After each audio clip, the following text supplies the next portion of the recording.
महकमा मौसमियात ने तूफान मंदूस के ज़ेर असर आइंदा 2 दिनों के दौरान तेलंगाना में बारिश का इम्कान जाहिर किया है। महकमा मौसमियात ने अपनी रिपोर्ट में कहा कि रियासत में कहीं कहीं बारिश का इम्कान है। इसी दौरान रियासत में गुज़िश्ता 4 से 5 दिनों से सर्दी की लहर जारी थी, जिसमें आज कदरे कमी हुई है और आज दारुल हुकूमत हैदराबाद में धूप भी नजर आई। बैरिस्टर असदुद्दीन ओवैसी एमपी व सदर कुल हिंद मजलिस इत्तेहादुल मुस्लिमीन ने चीन की फौज के साथ हिंदुस्तानी फौज के तसादुम के मामले पर हुकूमत के मौक़िफ़ पर सवाल उठाया। उन्होंने मीडिया से बात करते हुए कहा कि वज़ीर आज़म पार्लियामेंट को इस मसले पर क्यों बताना नहीं चाहते, इस पर वो क्यों खौफज़दा हैं। उन्होंने कहा कि अरुणाचल प्रदेश का बीजेपी का खुद एमपी कह रहा है कि हिंदुस्तान के बहादुर सिपाहियों को मारा गया। 15,000 फीट नीचे से चीनी फौज ऊपर आ रही है। वज़ीर आज़म को इस मसले पर मुबाहिस की इजाज़त देनी चाहिए। यह हुकूमत की जिम्मेदारी है, इसको स्पीकर या कोई सदर नशीन पर नहीं छोड़ना चाहिए। पार्लियामेंट चल रही तो बताते नहीं, आप बताएंगे नहीं, आप पार्लियामेंट को पार्लियामेंट को आप डाक में रखेंगे, अंधेरे में रखेंगे। और तीसरी बात यह है कि प्रधानमंत्री क्यों चीन का नाम लेने डरते हैं। लीजिए ना नाम आपने तो उठकर जाकर हाथ मिलाया था चीन के लीडर से, देख लिया आप नतीजा क्या निकला। और खुद बीजेपी का एमपी कह रहा अरुणाचल का कि आकर हमारे बहादुर सिपाहियों को मारा गया, वो अभी अस्पताल में है। और छठी बात यह है कि 15,000 फीट नीचे से ऊपर आ रहे हैं वो भारत की फौज पर हमला करने के लिए। तो प्रधानमंत्री को सबसे पहले पार्लियामेंट में डिस्कशन अलाउ करना चाहिए। सरकार की जिम्मेदारी है, स्पीकर पर चेयरमैन पर मत डालिए।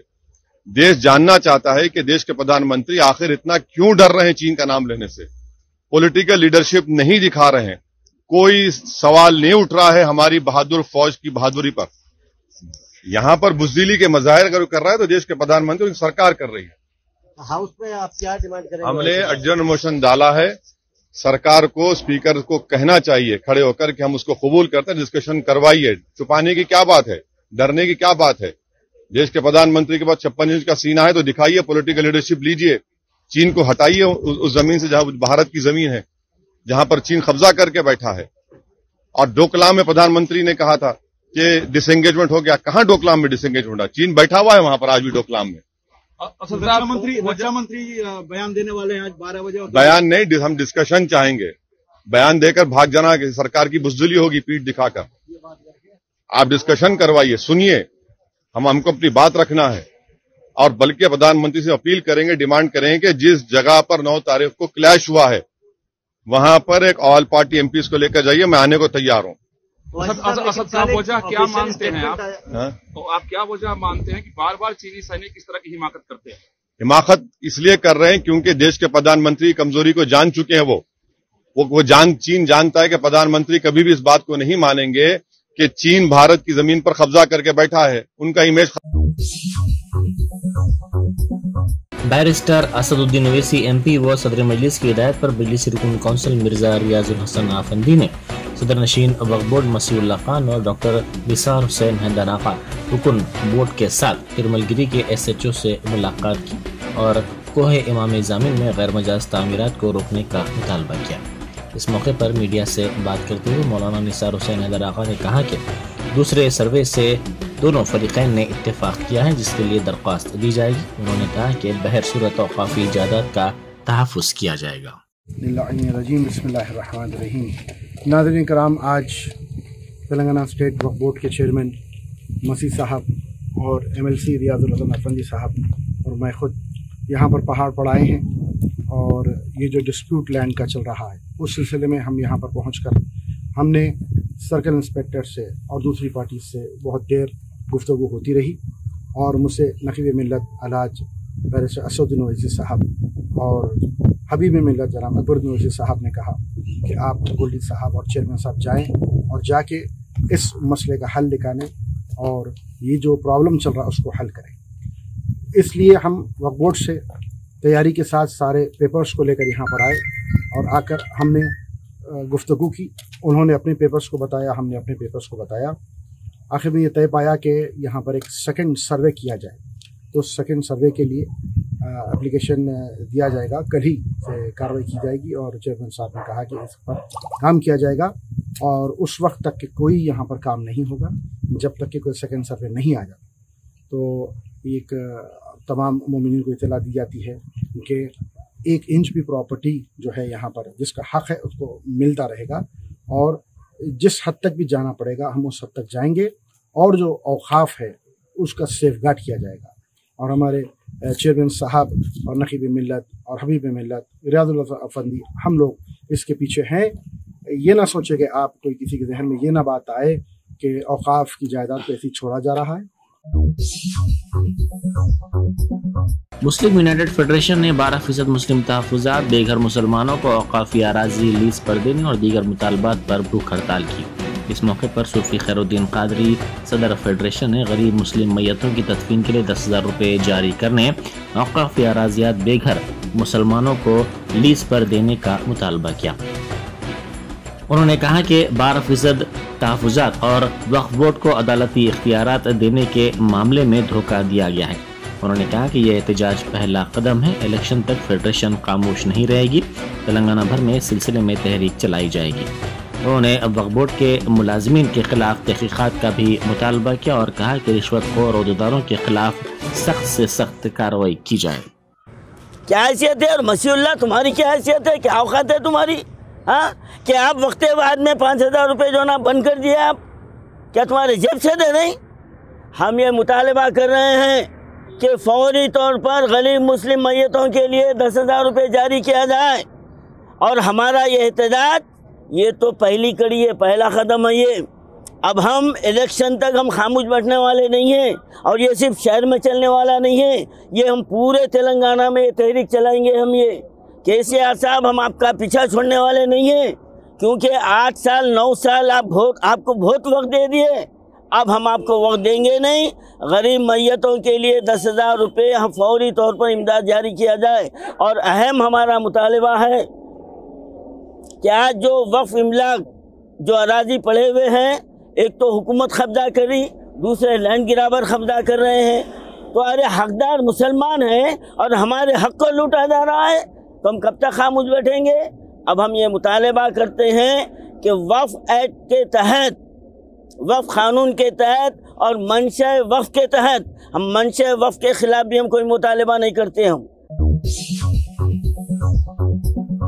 नामपल्ली असम्बली हल्के के तरक्याती कामों के सिलसिले में कमिश्नर GHMC से नुमाइंदगी की गई। इस मौके पर मीडिया से बात करते हुए मजलिसी रुकन असम्बली जाफर हुसैन मिराज ने कहा कि बारिश में हल्के नामपल्ली में सड़कों को हुए नुकसानात पर इनकी जल्द अज जल्द मरम्मत और ज़ेर-ए-इल्तिवा कामों को फौरी मंजूर करने पर जोर दिया गया। उन्होंने कहा कि कमिश्नर GHMC ने तयख़ुन दिया कि न सिर्फ नए कामों की मंजूरी दी जाएगी बल्कि पुराने कामों की पेशरफ्त भी की जाएगी। असम्बली कॉन्स्टिट्यूंसी के डेवलपमेंट वर्क्स के लिए कमिश्नर GHMC और ENC साहब कने आए थे।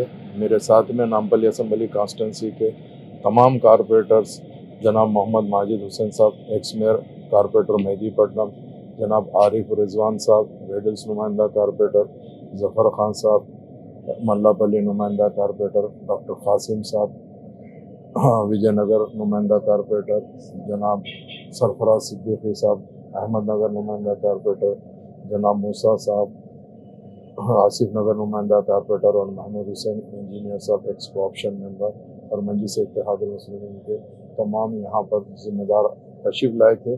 क्योंकि जो डेवलपमेंट काम नामपल्ली असम्बली कॉन्स्टिट्यूंसी के अंदर बारिश के अंदर जो रोड डैमेज हुए, वो रोडों को जल्द से जल्द कंप्लीट कराना है, और जितने भी पेंडिंग वर्क्स है उसको इमीडिएट सैंक्शन देने के लिए हम लोग यहाँ आके कमिश्नर GHMC से नुमाइंदगी करें। कमिश्नर साहब ने हमको एश्योरेंस दिया है तो इमीडिएट उसको क्लियर कर देंगे और कामों को न सिर्फ सैंक्शन देंगे नए काम को, बल्कि पुराने काम को फास्ट कराने के लिए पूरी इमीडिएट इंस्ट्रक्शन देंगे। अपनी शहरियत की हिफाजत कैसे के मौजू पर मीडिया प्लस फाउंडेशन की जानिब से सेमिनार मुनक़िद किया गया। इस मौके पर मोहम्मद अब्दुल मोईद तेलंगाना मी सेवा फेडरेशन के जनरल सेक्रेटरी ने कहा कि आधार दस्तावेजात पर अपडेट करवाना काफ़ी अहम है, जो हर शहरी का फ़र्ज है। उन्होंने कहा कि करीबी बैंक या आधार सेंटर से रुजू होकर अपडेट करने की सहूलत रखी गई है। रहमतुल्लाहि बरकातहू। मेरा नाम मोहम्मद अब्दुल मोईद है। मैं तेलंगाना मी सेवा फेडरेशन का स्टेट जनरल सेक्रेटरी हूँ। आज का जो सेमिनार हुआ था आधार कार्ड डॉक्यूमेंट अपडेट के बारे में हुआ है। आधार कार्ड डॉक्यूमेंट अपडेट एक अहम अपडेट है जो हर शहरी को कराना ज़रूरी है, जिन्होंने भी 10 साल कबल अपना आधार कार्ड बनवाया है। अब ये गवर्नमेंट का गज़ेट नोटिफिकेशन आया हुआ है कि जिन्होंने भी अपना आधार कार्ड 10 साल कबल बनाया है वो अपना डॉक्यूमेंट अपडेट कर लें। ये डॉक्यूमेंट अपडेट 2 टाइप से किया जा सकता है। एक डॉक्यूमेंट अपडेट ऑनलाइन अपडेट है, एक सेकंड वाला अपना करीबी आधार कार्ड सेंटर में जाकर आप डॉक्यूमेंट अपडेट कर सकते हो। हिंदी ज़बान के इस्तेमाल के मसले पर एक बयान के बाद मरकज़ी वज़ीर फ़ाइनेंस निर्मला सीतारमन एक तनाज़े में फंस गईं, जिसे तेलंगाना के हिंदी बोलने वालों की अहानत से ताबीर किया जा रहा है। कांग्रेस के रुकन पार्लियामेंट रेवंत रेड्डी ने रुपए की कदर में कमी के ताल्लुक से लोकसभा में मरकज़ी वज़ीर फ़ाइनेंस से हिंदी में सवाल किया, जिस पर निर्मला सीतारमन ने कहा, जो लोग तेलंगाना से आते हैं उनकी हिंदी कमज़ोर बोल रहे हैं। मेरी हिंदी भी कमज़ोर है, फिर भी मैं कमज़ोर हिंदी को कमज़ोर हिंदी में ही जवाब दूंगी। मरकज़ी वज़ीर फ़ाइनेंस के इस जवाब के बाद लफ्ज़ी जंग शुरू हो गई, जहां कई अरकान ने निशानदेही की कि निर्मला सीतारमन ने न सिर्फ रेवंत रेड्डी बल्कि पूरे तेलंगाना गैर हिंदी बोलने वालों की अहानत की है। हुक्मरान जमात के चंद अरकान ने मरकज़ी वज़ीर फ़ाइनेंस की ये कहते हुए मदाफ़त की कोशिश की कि खुद उन्होंने एतराफ़ किया कि उनकी हिंदी ठीक नहीं है। माननीय सदस्य जो तेलंगाना से आते हैं उनकी हिंदी कमज़ोर बोल रहे हैं, मेरा हिंदी भी कमज़ोर है, फिर भी कमज़ोर हिंदी को कमज़ोर हिंदी में जवाब दे रही हूँ सर। फाइनेंस मिनिस्टर जी ने मेरा लैंग्वेज के बारे में कुछ कमेंट किए, ये ठीक नहीं है, क्योंकि मैं शूद्र हूँ, मेरे को स्वच्छ हिंदी नहीं आता होगा, वो ब्राह्मणवादी होगा, उनके लिए लैंग्वेज अच्छा होगा, कोई प्रॉब्लम नहीं है।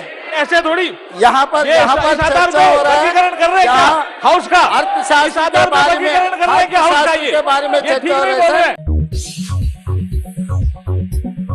मेदक जिला नरसापुर मंडल के नारायणपुरम में ट्राइबल वेलफेयर स्कूल में गैर मियारी ग़िज़ा तलबा को फराहम करने की शिकायत मिली है। तरकारियों में कीड़े नजर आने की शिकायत की गई है। नाक़िस ग़िज़ा के मियार के मसले को तलबा ने उठाते हुए कहा कि इस मसले को फौरी तौर पर हल किया जाए, ऐसा न करने की सूरत में धरना दिया जाएगा। వెజ్ వండిరు, దాంట్లో ఇంత పురుగులు వచ్చినాయి, ఏం బాగుండట్లేదు సార్, ఫుడ్ సామాన్లు మాకు వండి పెట్టండి అని అవన్నీ వాళ్ళు తీసుకెళ్తున్నారు, మాకేం పెట్టట్లేరు, వర్కర్స్ అన్ని వాళ్ళు తీసేస్తే వాళ్ళు మాకు రివర్స్ తిడుతున్నారు, ఫుడ్ లీడర్స్ అని చెక్ చేస్తే తిడుతున్నారు వాళ్ళు మాకు. వర్కర్స్ లేక సార్ మా స్టూడెంట్స్ వెజిటేబుల్ కట్ చేపియడము, వంటలు చెప్పడం అలాంటివి చేస్తున్నారు సార్, కష్టం అవుతుంది వర్కర్స్ లేక. అసలు వర్కర్స్ వాళ్ళు వస్తలేరు, మాకు అన్నం సరిగా పెడతలేరు, మొత్తం ఫుడ్స్ మాకు ఇస్తుంది మొత్తం బయటకు వెళ్ళి అమ్మేస్తుంది. అసలు మా వర్కర్సే బాగలేదు, మాకు వర్కర్స్ కొంచెం పంపించండి సార్, మాకు అసలు ఫుడ్. रियासती वजीर श्रीनिवास गौड़ ने मानियमकुंडा मंदिर की तरक्की के सिलसिले में अहदेदारों के साथ जायजा इजलास मुनक्किद किया। उन्होंने मंदिर आने वालों को फराहम की जाने वाली सहूलियात, असरी रोपवे बनाने की तजवीज़ तैयार करने की भी अहदेदारों को हिदायत दी। उन्होंने साथ ही VIP गेस्ट रूम के क़याम के सिलसिले में इक़दाम और तजावीज़ पेश करने पर जोर दिया। तेलंगाना R&B इंजीनियर्स एसोसिएशन ने R&D की तंजीम जदीद के सिलसिले में काबीना के फैसले की सताइश की। एसोसिएशन ने रियासत भर में वज़ीर आला चंद्रशेखर राव की तस्वीर को दूध से नहलाया। हैदराबाद में एसोसिएशन के सदर दफ्तर में सदर एसोसिएशन बाला प्रसाद की क़यादत में तस्वीर को दूध से नहलाया गया। बाला प्रसाद ने इस मौके पर मीडिया से बात करते हुए कहा कि R&D के शोबे को हमेशा से नज़रअंदाज किया गया है, ताहम तश्कील तेलंगाना के बाद वज़ीर आला चंद्रशेखर राव इस शोबे को काफ़ी अहमियत दे रहे हैं। उन्होंने इस सिलसिले में वज़ीर आला से इज़हार तशक्कुर करते हुए कहा कि वज़ीर आला की हिदायत के मुताबिक सड़कों की तामीर की जाएगी। Combined state Andhra Pradesh total engineering డిపార్ట్మెంట్లన్నీ ఎంతో నిరాదరణకు గురైనాయి. ఏ ఒక్క శాంక్షన్ కావాలన్నా ఎంతో ఇబ్బంది పడేవాళ్ళం, ఏ ఒక్క ప్రమోషన్ కావాలన్నా ఎంతో ఇబ్బంది పడేవాళ్ళం. దాన్ని దృష్టిలో పెట్టుకొని మన కేసీఆర్ గారు సీఎం గారు వచ్చిన తర్వాత మన తెలంగాణ వచ్చిన తర్వాత సార్ అన్ని ఇంజనీరింగ్ డిపార్ట్మెంట్ల పైన దృష్టి సారించి ఒక్కొక్క ఇంజనీరింగ్ డిపార్ట్మెంట్ని వ్యవస్థీకరించుకుంటూ మరియు ఇప్పుడు R&D వంత వచ్చింది అన్నట్టు మా R&D డిపార్ట్మెంట్ కూడా రీఆర్గనైజేషన్ కొరకు మొన్న క్యాబినెట్ మీటింగ్లో 472 అదనపు పోస్టులను మంజూరు చేయడం జరిగింది. దానికి గాను ఇంకొకటి ఏంటంటే ఇప్పుడు ఉన్న ఈ ఎక్స్పాన్షన్లో మళ్ళీ మాకు ఈ DE లెవెల్లో నుంచి శాంక్షన్ పవర్స్ ఇచ్చాడు. ఇంతకుముందు DE లెవెల్లో కానీ అసలు శాంక్షన్ పవర్స్ అనేది ఏమీ లేవు. సారు ఎంత సూక్ష్మ దృష్టితో ఆలోచించాడంటే ఫీల్డ్ లెవెల్లో పనిచేసేది DEలు కాబట్టి వారికి శాంక్షనింగ్ పవర్ ఎక్కడ ఏదైనా ఇబ్బంది కనిపిస్తే అక్కడక్కడే అడ్మినిస్ట్రేటివ్ పవర్ అనేది తీసుకొని వాళ్ళు అక్కడ పనిచేసే విధానంగా ఇంతకుముందు ఒక కంబైన్డ్ ఆంధ్రప్రదేశ్లో ఎలా ఉండేదంటే ఏ చిన్న 10 రూపాయలు శాంక్షన్ కావాలన్నా హై లెవెల్ వరకు వచ్చేసేసి హైదరాబాద్ వరకు వచ్చి శాంక్షన్ అయ్యి వర్క్ ఎగ్జిక్యూషన్ అయ్యే లోపల పుణ్యకాలం గడిచిపోయి ఉండేది. ఇప్పుడు ఆ ఇబ్బందులు అనేది BRS की रुकन कानून साज कौंसल कविता ने कहा है कि मरकज की बीजेपी हुकूमत के खिलाफ बड़े पैमाने पर तहरीक शुरू करने की ज़रूरत है। उन्होंने तेलंगाना जागृति के कारकुनों पर जोर दिया कि वो अलहदा रियासत तेलंगाना की तहरीक के तर्ज पर ही तहरीक में शामिल हो जाएं। मुशीराबाद के एक फंक्शन हॉल में मुनक्किदा तकरीब से खिताब करते हुए उन्होंने मरकज की बीजेपी हुकूमत पर तनकीद की। उन्होंने कहा कि कश्मीर से कन्याकुमारी तक अपोजिशन जमातों पर तहकीकाती एजेंसियों के हमले किए जा रहे हैं। తెలంగాణ రాష్ట్ర వ్యాప్తంగా అన్ని జిల్లాల నుండి తరలి వచ్చినటువంటి తెలంగాణ ఉద్యమం కోసం ముందుకెళ్ళినటువంటి గౌరవ ముఖ్యమంత్రి వర్యులు కేసీఆర్ గారు మన నాయకులు, అదేవిధంగా వారికి గురువైనటువంటి ప్రొఫెసర్ జయశంకర్ గారు వారి ఇద్దరి ఆశయాలను, వారి ఇద్దరి ఆకాంక్షలను, వారి ఇద్దరు మనకు చేసినటువంటి దిశానిర్దేశంతో ఒక గమ్యం నిర్ణయించుకొని తెలంగాణ రాష్ట్ర సాధన కోసం రాజకీయ పరంగా జరిగేటటువంటి ఉద్యమంతో పాటు ఇతరత్ర అన్ని రకాల సాహిత్య సాంస్కృతిక వర్గాలలో రంగాలలో జరగాల్సినటువంటి అంశాలను, జరుగుతున్నటువంటి వివక్షను వివరించి చెప్పడానికి డెడికేటెడ్గా పనిచేయడానికి ఒక సంస్థ కావాలని చెప్పి ఆనాడు తెలంగాణ జాగృతిని మనం ఏర్పాటు చేసుకోవడం జరిగింది. ఆనాడు మనకున్నది ఒకటి సింగిల్ పాయింట్ ఎజెండా, తెలంగాణ రాష్ట్రం సాధించుకోవాలనే ఎజెండా. దానికోసం చేయని పనులు లేవు. గౌరవ దేశపతి శ్రీనన్న గారు, దేవిప్రసాద్ అన్న గారు అనేకమైనటువంటి అంశాలను ఒకసారి నెమరేసుకున్నారు. మనం ఏమేం చేసినామని అనేక మీద జరుగుతున్నటువంటి వివక్షను బయట చెప్పినాం, ప్రజలకు చెప్పినాం, శ్రీకృష్ణ కమిటీ లాంటి కమిటీల ముందు చెప్పినాం. అల్టిమేట్ గా తెలంగాణ రంగా ఓని గాగ్రా వేసుకొని తయారయ్యి పాటలు చిన్న పిల్లలు ఇలా పాటలు పాడుకుంటూ ముందుకొస్తున్నటువంటి మన కళ్ళ ముందు చూస్తున్నాం. అదేవిధంగా కవులుగా ముందుకొచ్చి వారు అనేక చోట్ల పాల్గొనడం మనం చూస్తూ ఉన్నాం. शमशाबाद एयरपोर्ट पर 800 ग्राम सोना जब्त किया गया। यह सोना एक मुसाफिर के पास से जब्त किया गया जो दुबई से हैदराबाद पहुंचा था। इस मुसाफिर ने जेर जमा छुपाकर इस सोने को लाया था। कस्टम के ओहदेदारों ने इसकी तलाशी के दौरान इस सोने को जब्त कर लिया। कांग्रेस के रुकन राज्यसभा इमरान प्रतापगढ़ी ने इलाहाबाद यूनिवर्सिटी की खराब हालत का जिक्र किया। उन्होंने राज्यसभा में इस मसले को उठाते हुए कहा कि तलबा की फीस में 400% इजाफा कर दिया गया है। उन्होंने कहा कि तलबा इस मसले पर भूख हड़ताल कर रहे हैं। उन्होंने कहा कि मुल्क के कैंपस को बचाने की ज़रूरत है। JNU से नजीब 6 साल से गायब है। मौलाना आज़ाद फेलोशिप भी हुकूमत की जानिब से बंद की गई। हुकूमत इजाफी फीस को वापस ले और मौलाना आज़ाद फेलोशिप बहाल की जाए। इमरान प्रतापगढ़ी, कोई खुशबू न कोई फूल न कोई रौनक, उस पे कांटों की जहालत नहीं देखी जाती। हमने खोली थी इसी बाग में अपनी आंखें, हमसे इस बाग की हालत नहीं देखी जाती। पूरब का ऑक्सफोर्ड इलाहाबाद विश्वविद्यालय, जिसके सीनेट हॉल में खड़े होकर के कभी कैफी आजमी ने कहा था कोई तो सूद चुकाए कोई तो जिम्मा ले, उस इंकलाब का जो आज तक उधार सा है, उसी विश्वविद्यालय का कैंपस आज पुलिस के बूटों की धमक से रौंदा जा रहा है। 400% छात्रों की फीस बढ़ा दी गई है। ग्रेजुएशन की फीस 975 रुपए से बढ़ा करके 3,900 रुपए कर दी गई है। पोस्ट ग्रेजुएशन की फीस 1,375 रुपए से बढ़ा करके 4,651 रुपए कर दी गई है। हॉस्टल की फीस 15,000 से बढ़ा करके 45,000 कर दी गई है। छात्र पिछले 90 दिन से आमरण अनशन कर रहे हैं। जिस विश्वविद्यालय ने इस देश को पंडित मोतीलाल नेहरू दिया, पंडित मदन मोहन मालवीय दिया, डॉक्टर जाकिर हुसैन दिया, शंकर दयाल शर्मा दिया, विश्वनाथ प्रताप सिंह दिया, चंद्रशेखर दिया, महादेवी वर्मा दिया, अर्जुन सिंह दिया, फिराज गोरखपुरी दिया, उसे हम क्या दे रहे हैं? सरकार ने कह दिया कि फंड कम है, छात्रों से वसूली करके खर्चे पूरे करो। आर के मठ के इश्तराक से अविनाश कॉलेज एलबी नगर में स्पोकन इंग्लिश के कोर्स का एहतमाम किया गया। इस मौके पर मुंतज़मीन ने मीडिया से बात करते हुए कहा कि गरीब तलबा को मुफ्त स्पोकन इंग्लिश की सहूलत फराहम की जाएगी।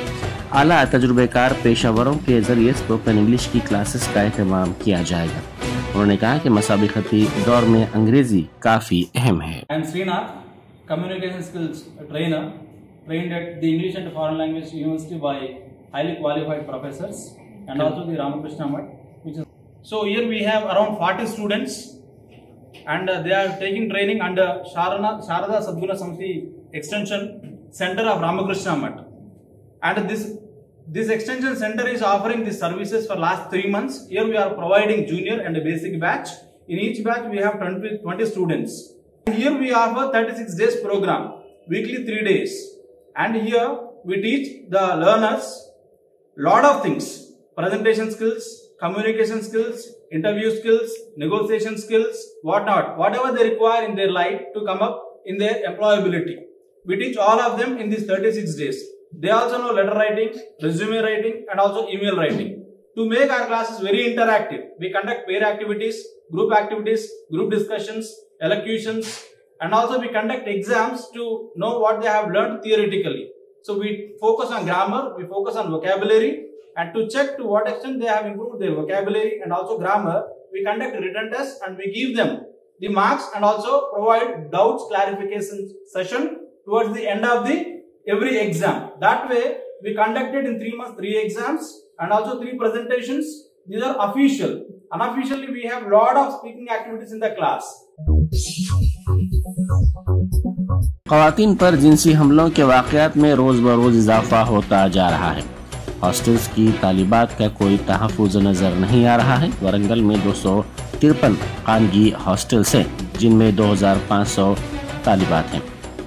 मकानात को किराए पर हासिल करते हुए हॉस्टल्स बनाया जा रहा है। ताहम हनमकुंडा के बाला समुद्रम में प्राइवेट हॉस्टल में कानून की तालिबा पर एमएलए के पीए के बशमूल एक और शख्स की जानिब से इस्मत रेजी का मामला दर्ज किया गया है। हॉस्टल की जिम्मेदार की मदद से इस वारदात को अंजाम देने का पता चला है। कबलज़ी भी इस तरह की वारदात का पता चला था। हॉस्टल का मुआयना करने वाली ख़वातीन तंजीमों और अवामी तंजीमों ने जिम्मेदार के खिलाफ फौरी कार्रवाई करने का मुतालबा किया।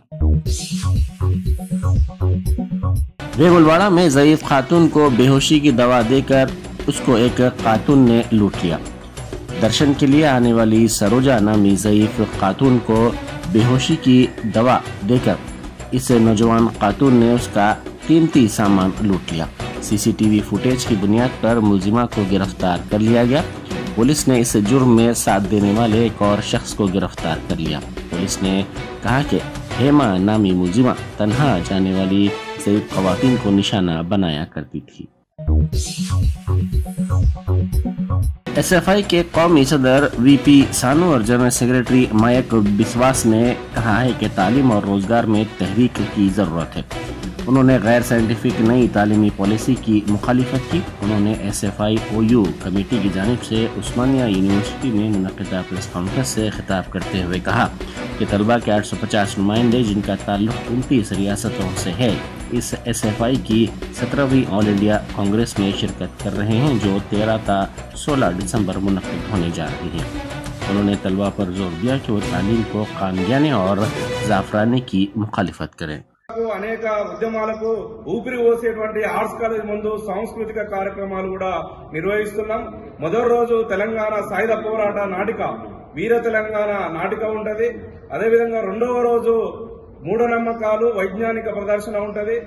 మూడవ రోజు హైదరాబాద్ సెంట్రల్ యూనివర్సిటీ విద్యార్థుల చేత వివిధ పాటలు, వాటితో పాటు కార్పొరేట్ విద్య ఏ విధంగా ఫీజులు దోపిడీ చేస్తుంది, అదేవిధంగా నూతన జాతీయ విద్యా విధానం ఏ రకంగా విద్యార్థులకు నష్టం చేస్తుంది అనేటువంటి అంశాలపైన 4 రోజుల పాటు వివిధ అంశాలపైన సాంస్కృతిక కార్యక్రమాలు కూడా ఉంటాయి. వీటిని కూడా జయప్రదం చేయాల్సిందిగా మీడియా ద్వారా విజ్ఞప్తి చేస్తున్నాం. ప్రధానంగా తెలంగాణ రాష్ట్ర ముఖ్యమంత్రి కూడా ఒక స్పష్టమైనటువంటి వైఖరి కూడా ప్రకటించాలని ఈ సందర్భంగా విజ్ఞప్తి.